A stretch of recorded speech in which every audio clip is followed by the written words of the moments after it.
Biafra struggle. Ngozi Orabueze exposes wolves in Biafran Government-in-Exile cabinet. Welcome to Naija Anchor News. Today we are discussing the latest revelation from Dr. Ngozi Orabueze, the Chief of Staff to Biafra's United States of Biafran Government-in-Exile, BRGIE. In a recent statement, Dr. Orabueze addressed the ongoing internal tension within the leadership of the struggle, accusing some members of the Biafra Restoration Government of betrayal and manipulation.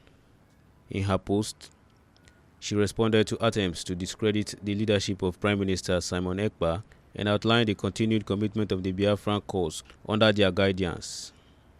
It is clear from Dr. Orabueze's statement that there are significant internal challenges within the Biafran leadership.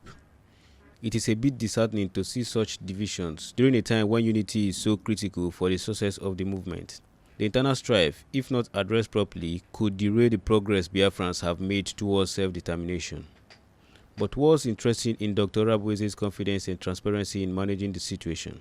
The Chief of Staff to the Biafran Government-in-Exile, BRGIE, has shared an explosive statement on her X handle, revealing a troubling divide within the leadership of the movement. According to Orabueze, the Prime Minister Simon Ekpa recently wrote a letter to certain members of the BRGIE cabinet, warning them that their actions were being closely monitored. In her post, Orabueze referred to these members as wolves, accusing them of attempting to sabotage the leadership and disrupt the Biafran independence struggle. The Chief of Staff claims that the group, refers to as the DOS cabals, she says their effort to destabilize the movement includes using media to blackmail, financial manipulation, and other underhanded tactics. And despite all these internal challenges, Dr. Orabueze still reassured Biafrans that the finances of BRGIE were secure. The military operations were on track, and the movement's independent agenda still remained intact.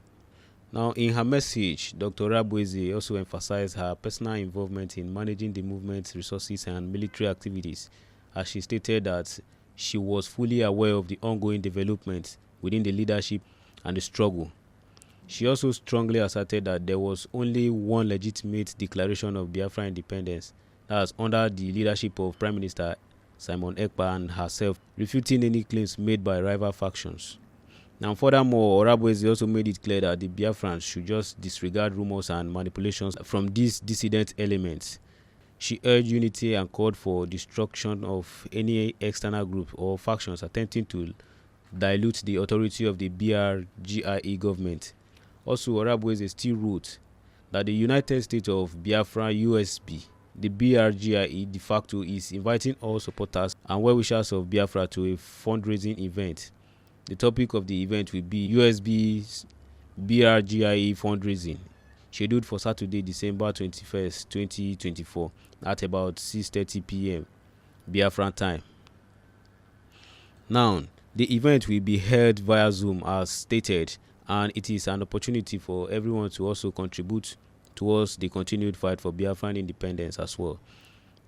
Well, it is just too clear that Dr. Orabueze is committed to the cause of Biafran independence, and then this internal conflict raises questions, a lot of questions about the unity and effectiveness of the leadership as well. Now, divisions like this, especially in a movement as crucial, especially as this very one called Biafra, is self-determination and can be detrimental as well. This struggle for Biafra's independence requires a unit front. Like any internal sabotage or disorganization could weaken their position, both domestically or even internationally. Now, another key question that still raises is, where exactly is Prime Minister Simon Ekpa now?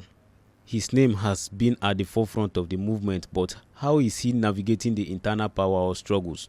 Since his arrest and since then, his whereabouts is not known by the public. Now, moreover, what about Mazi Nnamdi Kanu and his followers? Are they still being properly carried along in the struggle for Biafra's independence, or have they been left behind in the leadership divide? These are very, very important questions that need answers, but it's sounding rhetoric to some extent though, like especially considering the complexity of the Biafran movement and the various factions involved. What do you really think about the accusations and the internal power struggles within the Biafran leadership? Is this a sign of deeper issue, or is just part of growing pains of a movement that's facing immense pressure? Now, where do you think Simon Ekpa, Nnamdi Kanu, and the rest of the supporters stand in all of this? Let us know your thoughts in the comment section below, and stay tuned to Naija Anchor News for more updates.